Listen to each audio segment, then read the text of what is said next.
పారేస్తే తాడు అక్కడే ఉంటుంది. తాడు మీద పాము లేనే లేదు కాబట్టి పామును తగలబెట్టడానికి మనకు భయం ఏమిటి? ఉన్నదైతే తగలబెట్టలేవు, అది లేనిది. తాడు మీద మసక చీకటి వల్ల పాము కనిపించింది కానీ యథార్థంగా తాడు మీద పాము ఎక్కడుంది? లేదు. మరి పాములా కనపడుతుంది అంటే అక్కడ ఉన్నదేమిటి? తాడు.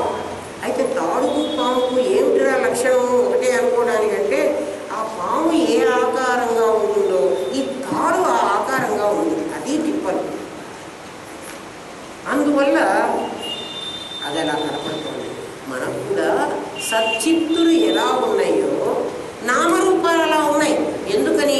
ఆ చిత్తు యొక్క రూపమే కదా ఈ ఆలోచన, ఆ చిత్తు యొక్క రూపమే కదా నా ప్రాణం. నా ఆలోచన, నా ప్రాణం, నా శరీరం మూడుగా ఆ చిత్తశక్తి కనిపిస్తోంది. అది ఎక్కడుందో ఈ సత్తు అక్కడే ఉంటుంది. అంటే నా ఆలోచన నా ఆలోచన రూపంగా ఉన్నది నా సత్తు, ఆలోచన శక్తిగా ఉన్నది నా చిత్తు. అవిగా కనపడకుండా నాకు ఎలా కనపడుతున్నాయి? నామరూపాలుగా కనపడుతున్నాయి. నామరూపాలుగా కనపడ్డా నాకు భయం లేదు, కానీ నా భార్యగా కనపడింది కదా నన్ను తిప్పలు పెడుతున్నది. అసలు నాకు భార్య లేదరా. మీరు ఆలోచించండి, మనం ఏ రిలేషన్షిప్లు అయితే పెట్టుకున్నామో ఆ రిలేషన్షిప్ యథార్థం కాదు, అది మధ్యలో వచ్చింది. ఎప్పుడు వచ్చింది? ఎప్పుడో నాకు పెళ్ళి అనే తతంగం చేశారు మా వాళ్ళందరూ కలిసి. వాళ్ళందరూ చేయలేదు, నేను కూడా హాయిగా పీటల మీద కూర్చొని చేసుకున్నాను. అది నాటకం అని తెలిసి నేను నాటకం వేస్తున్నాను అని పెళ్లి చేసుకుంటే నాకు బాధే లేదు. నేను అట్లా చేసుకోలేదే, ఇది సత్యం అనుకున్నాను. సత్యం అనుకోకపోవా ఇంకా పెద్దవాళ్ళందరూ ఏం చెప్పారు? 100 ఏళ్ల పంట, వాడు 100 ఏళ్ళు బతకటం లేదే, మధ్యలోకి వస్తున్నాడు, ఎందుకు సత్యవరాడు? పైగా దైవజ్ఞులుగా సుముహూర్తం నిర్ణయించారు. ఏమని? వీళ్ళిద్దరికీ పెళ్ళైతే వీళ్ళిద్దరు చాలా బాగుంటారని దైవజ్ఞులు. వాళ్ళు దైవజ్ఞులు ఎవరు? బ్రాహ్మణులు. మరి దైవజ్ఞులు నిర్ణయించి సుముహూర్తం పెట్టి శుభలేఖలేసి శ్రీరస్తు శుభమస్తు అన్నాం కదా. మరి ఎవ్వరు చావులుగా వాళ్ళు ముహూర్తం పెట్టి జాతకానికి సరిపోయిన బాబునే చెప్తేనే మనం పెట్టుకున్నాం పెళ్ళి. మరి ఎవరు చావుకుదే? వాళ్ళు అట్లా శాశ్వతంగా ఉండాలి ఉంటున్నారా? మరి అది నిజమా అబద్ధమా? అది అబద్ధమని మనం ఎందుకు కనుక్కోలేకపోతున్నాం? అది అజ్ఞానం. అజ్ఞానం అది. కాబట్టి చచ్చేవాళ్ళని చెప్పకుండా శ్రీరస్తు శ్రీరస్తు అంటున్నాం. అంటే శ్రీ అంటే మోక్షం, శుభం. ఇది శుభం కాదు. అందుకే బ్రాహ్మణుడు ఏమంటాడో తెలిసిన సరిగ్గా మాంగళ్యం తంతునా నేనా మమ జీవన హేతునా అన్నప్పుడు బాజాలు వాయించండ్రా అంటాడు. అంటే ఇది అశుభం సంగతి, నేను శుభం అని చెప్తున్నాను. వాళ్ళు ఎవ్వరికి వినపడుతున్నది మేళాలు వాయించుకుంటారు. నాకు అదే నమ్మ ఎందుకురా అప్పుడు మేడం వాయించమంటారు. ప్రతి పెళ్ళికి వెళ్ళి చూడండి అలా. ఎందుకు అప్పటి వరకు ఏదో పాట పాడుతున్న మేళగాళ్ళు డమడమడమడమా వాయించేస్తారు. ఎందుకంటే ఎవ్వరికి వినపడకూడదు. ఎందుకంటే మనం చేస్తున్నది తప్పు పని. మంచి పని చేయగల ఈ తప్పుడు పని చేస్తున్నా అది అశుభమైన పని, శుభమైన పని కాదు. అందుకే పురోహితుడు మంత్రంలో, పెళ్లి మంత్రంలో సురత్న సావధాన, సుముహూర్త సావధాన, లక్ష్మీనారాయణ సావధాన అని చెప్తాడు. లక్ష్మీనారాయణ ఎవడు? ఆ పెళ్లి కొడుకు. సావధాన అంటే బీ కేర్ఫుల్, పడుతున్నావు ఎక్కడా? మహాపాతక నాశిని, మహాపాతకంలో పడుతున్నావురా నాయన. ఒక చిన్న కాలం ఉంటేనే వాడు చాలా కేర్ఫుల్గా ఉంది, ఇది వెట్ ఫ్లోర్ అని రాస్తాడు అక్కడ. ఇప్పుడు నువ్వు పడుతున్నది చిన్న నీళ్ళలో కాదు, సముద్రం. అది లవణ సముద్రం. దాంట్లో పడ్డావు ఇంకా చచ్చినా బయటికి రావు. బాగా ఆలోచించు. అటువంటి సముద్రంలో పడుతున్నావురా నువ్వు. అందుకని 8 మంగళాస్త్రకాలు అంటారు వాళ్ళు. 8కి ఒక్కొక్క దానికి 3 సార్లు చెప్పాలి. 8 3 24 సార్లు చెప్తాడు. ఈసారి ఎప్పుడన్నా పెళ్ళికి వెళితే మీరు వినండి, ఈ మాట వాకులయ్య చెప్తూనే ఉంటాడు. అయితే ఆ పెళ్లి కొడుకు వినడు. వాడి కోసమే చెప్పింది. వినరా నాయన, నీ కోసమే చెప్తున్నాను. సంసారం చాలా బాగుంటుంది అనుకుంటున్నావేమోరా, నేను ఆ రోజే చెప్పాను బీ కేర్ఫుల్ అని. ఏమి కేర్ఫుల్ లేదు, కేర్లెస్. వీడేం చేస్తున్నా అంటే ఆ వీడియో వాడు చూస్తున్నాడా, నన్ను నాకు ఫోటో తీస్తున్నాడా తీయటం లేదా కదా, కెమెరామెన్ చూసుకుంటుంటాడు. మనవాడు ఎందుకు పడుతున్నాడో తెలియదు, పడ్డాడు. అందులో పడి కదా, అది ఎప్పుడు వినకుండా ఉండాలని రహస్యం. అందుకని బాజాలు గబగబ మోయించేశారు. మంగళసూత్రం కడితే బాజాలు ఎందుకు మోగాలరా కదా, అది సంగతి. మహాయాగ క్రమారాధ్య, క్రమ ఆరాధ్య. ఆ ఆరాధన చెయ్యి. ఏ ఆరాధన చెయ్యి? గొప్ప యాగం చెయ్యి. మనం మళ్ళీ ఏమనుకుంటామంటే, మనం తెలియని వాళ్ళందరూ, తెలియని వాళ్ళు కాదు, లలితా సహస్రనామానికి అర్థం చెప్పే వాళ్ళందరూ మహాయాగం చేస్తే అమ్మవారు సంతోషపడుతుంది, ఆరాధింపబడుతుంది కాదు. యజ్ఞాన్ని నువ్వు చేస్తే నువ్వే అమ్మవారు కాబట్టి నువ్వు సంతోషపడతావు. యజ్ఞం నువ్వు చెయ్యి. ఇంటికి కూర్చొని రోజు యజ్ఞం చెయ్యి. పైసా ఖర్చు లేదు, టెంకాయ కూడా అక్కర్లేదు. రోజు జీవభావాన్ని హోమకుండంలో ఆకుడి రోజు ఎంత సహస్రనామని చెప్తావు కదా, అదేమో పలుకుతున్నావు, నోటితో పలుకుతున్నావు. ఇదేమో తంత్రం చేస్తున్నావు కదా. మంత్రం కావాలంటే నోటితో పంచదశి మంత్రం చెప్పుకోవాలి. ఏమి రాదంటే శ్రీం చెప్పుకో. క్రీం శ్రీములు ఉంటాయి కదా మొత్తం.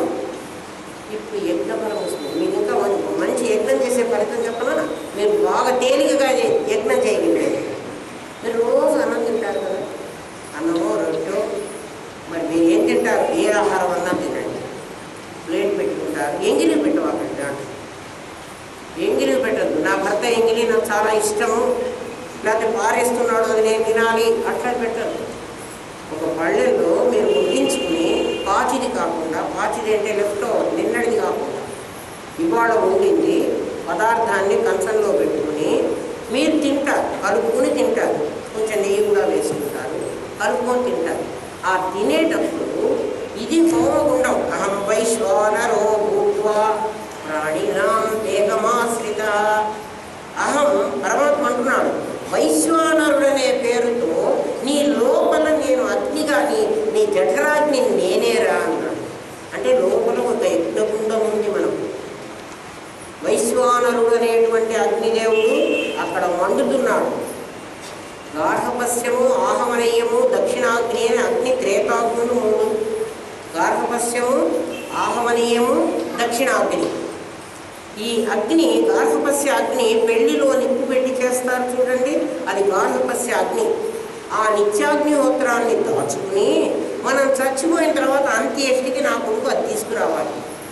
నా పెళ్లిలో నేను వెలిగించినటువంటి ఆ నిప్పుని, గృహస్థాశ్రమ స్వీకారంలో నేను వెలిగించినటువంటి ఆ నిప్పుని దాచిపెట్టి అంటే ప్రతిరోజు అగ్నిహోత్రం చేసి, నిత్యాగ్నిహోత్రం, ఆ నిప్పుని దాచి నేను చచ్చిపోయినప్పుడు ఆ నిప్పుతోనే నన్ను తీసుకెళ్ళి దహనం చేయాలి. అది గార్హపస్య అగ్ని. ఈ అగ్ని కాదు, ఇది భౌతికంగా బయటకు కనిపించే అగ్ని. ఈ కాదు, మన లోపల వైశ్వానరుడు అనే అగ్ని ఉండి ఆకలి మండుతోంది అంటాం చూడండి. ఆకలి మండిపోతుంది. నాకు తొందరగా అన్నం పెడితే తిను.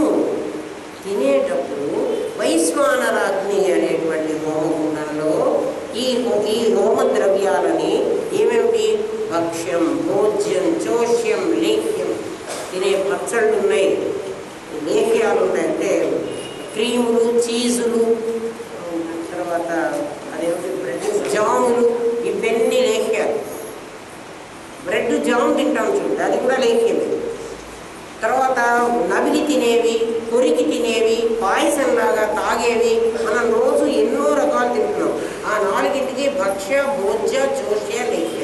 పానీయం అంటే నీళ్ళు కాకపోతే డ్రింక్స్, మీరు ఏమన్నా కాఫీ అయినా పర్వాలేదు. ఇవన్నీ మనం తింటున్నప్పుడు నేను తింటున్నాను అని కాకుండా ఈ ఆహారాన్ని హోమగుండంలో వేస్తున్నాను. ఆ దేవతలందరూ ఈ హోమగుండంలో ఇదంతా మామూలు హోమగుండంలో మనం ఏదైనా వేస్తే అది దేవతలందరికీ అందిస్తాం. మన దగ్గరే దేవతలందరూ ఉన్నారు. మన కంట్లకు అధిష్టానం, మన బుద్ధికి అధిష్టానం, మన బుద్ధికి అధిష్టానం సూర్యుడు, మన మనస్సుకు అధిష్టానం చంద్రుడు, వీళ్ళందరికీ దిక్కులకు అధిష్టానం చెవుడు. వీళ్ళందరికీ ఈ ఆహారం పంచబడుతోంది, డిస్ట్రిబ్యూట్ అవుతుంది. యజ్ఞంలో చేసినటువంటి ఆహారం, మనం తిన్న ఆహారం కూడా అంతే. వైశ్వానరో భూత్వా ప్రాణినాం దేహమాశ్రిత, దేహాన్ని ఆశ్రయించుకున్న ప్రాణుల దగ్గర కదా. ప్రాణ అపాన సమాయుక్తం పచామ్యన్నం చతుర్విధం, అన్నం చతుర్విధం 4 విధాలైనటువంటి తిండిని నువ్వు పెడుతుంటే ప్రాణ అపాన అనేటువంటి 2 వాయువులతో నా అగ్నిని ప్రజ్వరింపజేసుకుని నేను అది నువ్వు యజ్ఞం చేస్తున్నట్టుగా నువ్వు అనుకుని కనుక వేస్తే, నువ్వు వేయకపోయినా నేను డిస్ట్రిబ్యూట్ చేస్తా. నువ్వు యజ్ఞం చేస్తున్నట్టుగా అనుకుని కనుక నువ్వు అన్నం తింటే నువ్వు యజ్ఞం చేసిన పుణ్యఫలం వస్తుంది. ఇప్పుడు ఎన్నిసార్లు మనం తింటున్నామో అంత పుణ్యఫలం వస్తుంది. అన్ని యజ్ఞాలు చేసినట్టు అన్నం తింటూ అలా అనుకుంటే భావనే. యోచించండి, ఇది కష్టమా? అయితే పాచిది తినవాకండి, పాచిది అట్లా వేయవాకండి. పాచిది అంటే నిన్న మిగిలిన సద్దెన్నం యజ్ఞం చేయవాకండి, పాపం వస్తుంది. ఇవాళ వండింది ఎంగిలి ముట్టుకొనిది కదా, మీరు వండుకున్నప్పుడు అపరిశుభ్రమైంది, స్నానం చేయకుండా అన్నం వండితే అదే యజ్ఞకుండంలో వేయవాకండి. స్నానం చేసి వండుకోండి. అటువంటి చిన్న పని చేయలేరా? నా వంట చేసేసిన తర్వాత అంత చెమట పడుతుందంటే మేము తర్వాత స్నానం చేస్తాం. తప్ప మాట చేయకూడదు. పరిశుభ్రమైనటువంటి ఆహారాన్ని, వండిన దాన్ని, నిలవ ఉండని దాన్ని మీరు యజ్ఞం చేస్తూ ఆహారం పెడితే మీరు రోజు యజ్ఞం చేసిన వాళ్ళు. అదేం పెద్ద కష్టం కాదు కదా. ఆ తిన్న కాసేపు పరమాత్మను తలుచుకుని ఒక యజ్ఞగుండంలో యజ్ఞం చేస్తున్నది ఉపాసన కూడా వస్తుంది, కర్మకి పని వస్తుంది. అన్నం తినడం ఎటావు తప్పదు కదా. అలా ఆలోచిస్తూ తిన్నట్టయితే నీకు యజ్ఞఫలం వస్తుంది. మహాయాగక్రమ ఆరాధ్య మహాభైరవ పూజిత. భైరవుడు అంటే ఆనంద భైరవం, డ్యాన్స్ చేసేట శివుడు. భారవ అనేటువంటిది భైరవుడు, ఆమె భైరవి. వీటికి ఏమిటంటే భరణ రమణ వమన. భారవ అనేటువంటి 3 పదాలకు భరణ రమణ వమన. వమనము అంటే కప్పు, కక్కడం, వాంతి చేసుకోవడం వమనము అంటారు దాన్ని. వాంతి చేసుకున్నాడు. ఏం వాంతి చేసుకున్నాడు? ఈ ప్రపంచాన్ని వాంతి చేసుకున్నాడు. ఎవడన్నా వాంతి చేసుకుంటే ఏదైతే మింగి ఉంటామో వాంతి ఎప్పుడు వస్తుందరా? అరగకుండా ఉన్నప్పుడు కదా. మనం ఎప్పుడన్నా వాంతి చేసుకుంటాం, మెతుకులే వస్తాయి బయటికి. ఏమిటి అమ్మగారు పాఠం చెప్పకుండా వాంతి గురించి చెప్తాను, మరి ఉన్నది నేను చెప్పాలి కదా, అక్కడ ఉన్నది నేను చెప్పాలి కదరా. మనం తిన్నటువంటి ఆహారం జీర్ణం కాకపోతే అది బయటకు వస్తుంది, వాంతి రూపంగా బయటకు వస్తుంది. పరమాత్మ ఈ ప్రపంచం ఎలా వచ్చింది అంటే చెప్తున్నాడు, ఒకసారి ప్రళయమైంది కదా, ప్రళయంలో ఇవన్నీ ఆయన లోపలికి వెళ్ళినాయి కదా, అవి అక్కడ జీర్ణం కాలే. ఎందుకు జీర్ణం కాలేదంటే అక్కడ జీర్ణం చేసే ప్రక్రియ లేదు, ఆయన శరీరమే లేదు. శరీరం ఉంటే జీర్ణం కోసం ఉంటుంది, జీర్ణాశయం ఉంటుంది కదా, పెద్ద పేగులు ఉంటాయి, చిన్న పేగులు ఉంటాయి, అవన్నీ అరిగిస్తాయి. ఏం లేవు. ఈ పృథ్వీ అంతా కూడా ఆయనలోకి వెళ్ళిపోయింది. అంటే పృథ్వీ ఆపస్సులోకి, ఆపస్సు తేజస్సులోకి, తేజస్సు వాయువులోకి, వాయువు ఆకాశంలోకి, ఆకాశం పరమాత్మలోకి. ప్రళయం వచ్చినప్పుడు అలా పోతుంది ఈ సృష్టి అంతా. మళ్ళీ నెక్స్ట్ మళ్ళీ సృష్టి ఆరంభం అవుతుంటే ఎక్కడి నుంచి తేవాలి? మళ్ళీ ఇదే వస్తుంది. అందుకని ఈ వాసనలన్నీ యాజ్ ఇట్ ఈజ్ మనవన్నీ అక్కడ స్టోర్ అయి ఉంటాయి. వాంతి ఎట్లా వస్తుంది అంటే కడుపులో ఉన్న ఆహారం అరగకుండా ఉంటే అది మళ్ళీ అక్కడే బయటకు వస్తుంది. వాంతి మనకంటే తెలుసుకోలేదు. పరమాత్మ సచ్చిదానంద రూపుడైన పరమాత్మ ఇలా వాంతి చేసుకున్నట్ట ఈ సృష్టిని. ఇవి ప్రీవియస్, అందుకే మనకి జన్మలే. అందుకు దీన్ని తెలుసుకోమంటున్నా. అరే నాయన, ఇది ఇప్పటిది కాదురా, ఇది ఎప్పటి నుంచో మనం వెంట పడుతున్నది. ఎన్నిసార్లు ఆయన మింగుతున్నాడు, ఆయన కక్కుతున్నాడు, మళ్ళీ మింగపడుతున్నాం, మళ్ళీ కక్కపడుతున్నాం. అంటే మన పని అదే అయిపోయింది. ఎప్పటికో ఒక ఫుల్ స్టాప్ పెట్టాలి కదా. ఎంతసేపు మాట్లాడడం, ఎక్కడో ఒక ఫుల్ స్టాప్ పెట్టాలి కదా. పెట్టండా వమన రమణ భరణ. భరణ భరిస్తున్నవాడు, రమణ రమిస్తున్నవాడు, సృష్టి స్థితి లయ. స్థితి పోషిస్తున్నవాడు, లయం చేస్తున్నవాడు. రమణ అంటే లయం, లయం చేసుకునేవాడు, తనలోకి రమింప చేసుకునేవాడు, దానిలోకి తీసేసుకునేవాడు, వమనం చేసేవాడు. భరణ భరించేవాడు. భరించేవాడు విష్ణువు, రమించేవాడు శివుడు, కక్కేవాడు బ్రహ్మదేవుడు. భరణ రమణ వమన. భైరవుడు వాడు. మనవాడు భైరవుడని ఒకడికి వేషం వేసి ఏదో ఏం కోల, నంది కోల పెట్టి భైరవుడు డ్యాన్స్ చేస్తూ ఉంటాడు, చూస్తూ ఉంటాం మనం.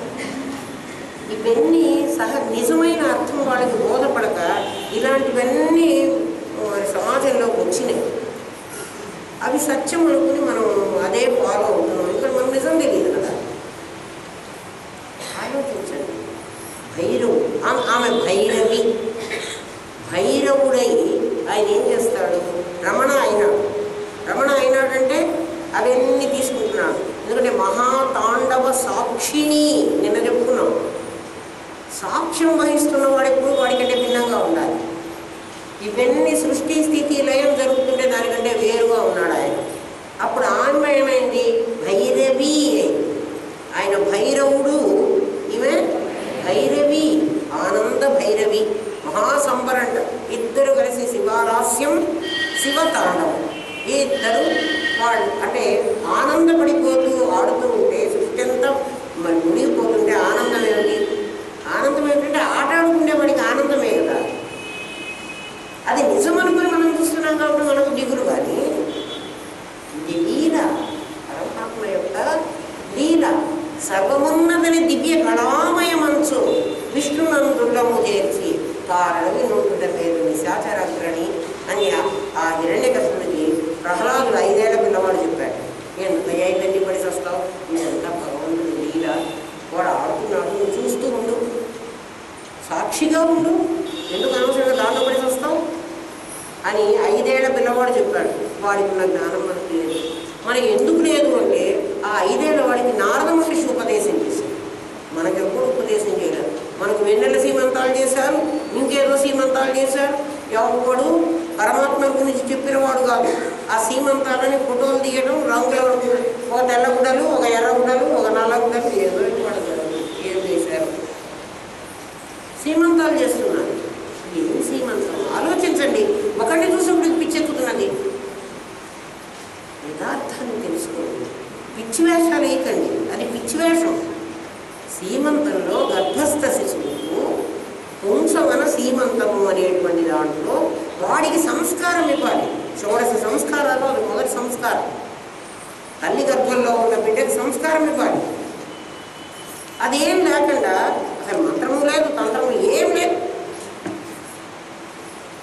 ఏమిట్రా అంటే అక్కడికక్కడికో డోరుకో ఎక్కడికో పంపించి ఒక బ్యూటీషియన్ని పిలిపిస్తారు. ఆవిడ ఎన్ని చీరలు కట్టడం, ఎన్ని నగలు వేయడం, సినిమా స్టైళ్ళల్లో బట్టలు కట్టడం, ఆ పిచ్చి నగలన్నీ వేసేయడం. బంగారం కూడా కాదు. బంగారం వేశారంటే ఏదో మంచి శరీరం మీద మంచి మంచి జరుగుతుంది. ఒక లోహం తగిలితే మన శరీరానికి అది గృహధర్మశాస్త్రంలో చెప్తారు. ఏ ఏ నాడులకి బంగారం పెట్టాలో వాటికి బంగారంతో, ఏ ఏ నాడులకు వెండి పెట్టాలో వాటికి వెండితో, ముగ్గు గులాకి ఇలాంటివన్నీ కూడా పెట్టుకోవాలి ఆ నాడీ శోధన కోసం. అంతేగాని గిల్టు నగలు పెట్టుకుని అందాన్ని పెంచుకోమని ఎప్పుడు చెప్పలేదు. మనం ఎందుకు పెట్టుకుంటున్నామో మనకే తెలియదు, ఎవడు చెప్పేవాడు లేడు. నారద మహర్షి లాంటి వాడు చెప్తే ప్రహ్లాదుడికి అలా వచ్చింది. మరి మనకి ఏ నారద మహర్షి చెప్పడం లేదే. వాళ్ళ ఇంటికి వెళితే వెన్నెల సీమంతం చేశారండి, వీళ్ళు కూడా చేస్తారు. వెన్నెల్లో కూర్చోబెట్టి అమ్మాయికి తెల్ల చీర కట్టి, తెల్ల పూలు పెట్టి, తెల్ల పూసాలు ముత్యాలు సరే పిచ్చివాళ్ళు అవ్వకండరా. కొంచెం మీద బుర్ర పెట్టి ఆలోచించండరా. నేను మహాబాధతో చెబుతున్నా ఈ సంగతి. ఒకరిని చూసి ఒకటి చెడిపోవకండి, ఒకరిని చూసి ఒకటి బాగుపడండి. తెలియని వాళ్ళకి 10 మందికి చెప్పండి, ఇటువంటి విచిత్రతలు చేయకండి. ఆలోచించండి. నేను మీకు డబ్బు ఖర్చు పెట్టకుండా జాగ్రత్తగా పిసినాసి వాళ్ళు కావాలని చెప్పడం లేదు. తప్పుదారి పట్టద్దని చెబుతున్నా. యథార్థం తెలుసుకుని ఆ పని చెయ్యండి. చెడ్డదారి పట్టవాలి. మహాభైరవ పూజిత, ఆమెను పూజించకపోతేట మహేశ్వర మహాకల్ప మహాతాండవ సాక్షిని. మహేశ్వరుడు మహాకల్పంలో, మహాకల్పం అంటే కల్పాంతంలో, శ్వేతవరాహ కల్పే వైవస్వత మన్వంతరే అంటున్నాం. మనం సంకల్పం చెప్పుకుంటున్నాం. మహాకల్పం శ్వేతవరాహ కల్పం, ఆ కల్పం జరుగుతోంది ఇప్పుడు. ఆ కల్ప అంతంలో, కల్పం అయిపోయేటప్పుడు కొన్ని మహాయుగాలు కలిస్తే ఒక కల్పం అవుతుంది. ఆ కల్పం అయిపోయేటప్పుడు ఈ సృష్టి అంతా ప్రళయం అవుతుంది. ఇప్పుడు మనకి బ్రహ్మగారికి ద్వితీయ పరార్థే 50 ఏళ్ళు దాటిన సెకండ్ హాఫ్లో ఉన్నామని చెప్తున్నారు. అప్పుడు వైవస్వం మన్వంతరంలో, కలియుగంలో ప్రథమ పాదంలో మనం ఉన్నాం.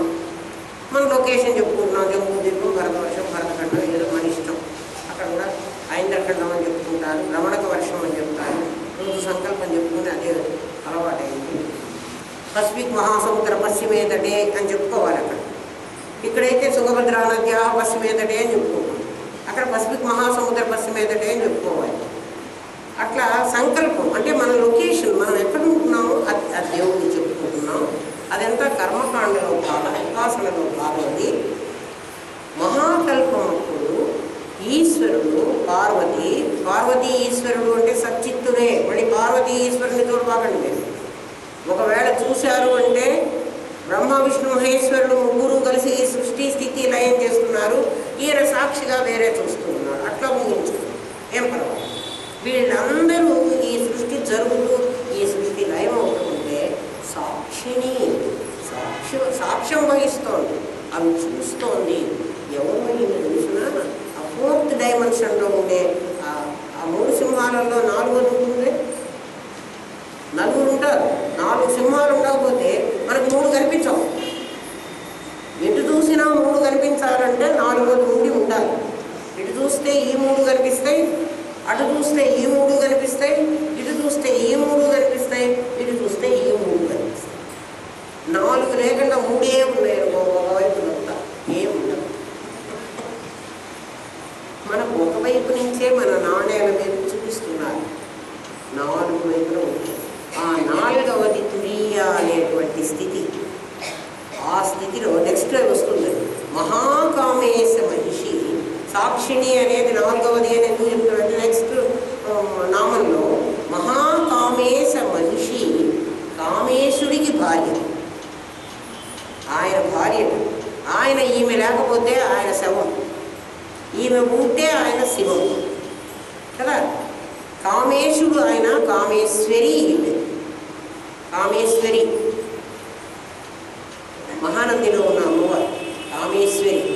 ఆమె మహాకామేశ మహిషి. ఆమె ఎందుకు కామేశ మహిషి? శివకామేశ్వరాంగస్థ. శివకామేశ్వర అంగస్థానంలో కూర్చుంది ఆవిడ. ఆయన ఊళ్ళో కూర్చుంది అంటే ఆయన ఆవిడ మధ్య ఉన్నారు అని అర్థం. మహిషి మహా త్రిపుర సుందరి. సుందరి అంటే అందమైనది. ఎట్లా అందమైందిట? త్రిపురాలు. త్రిపురాలు అంటే 3 పట్టణాలు.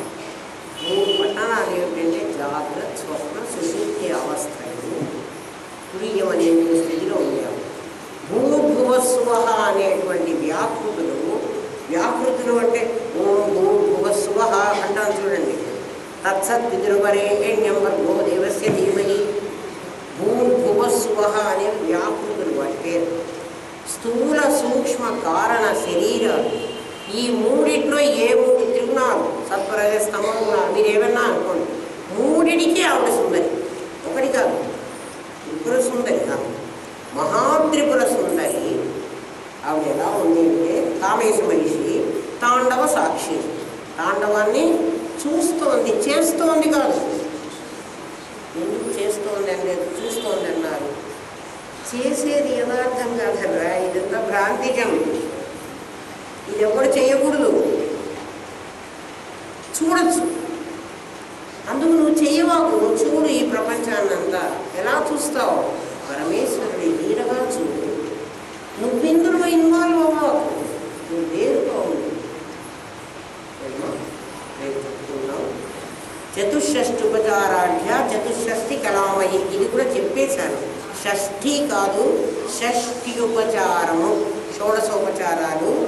ఆ షోడశోపచారాలను 4 స్థితుల్లో 4 16 64 అయింది.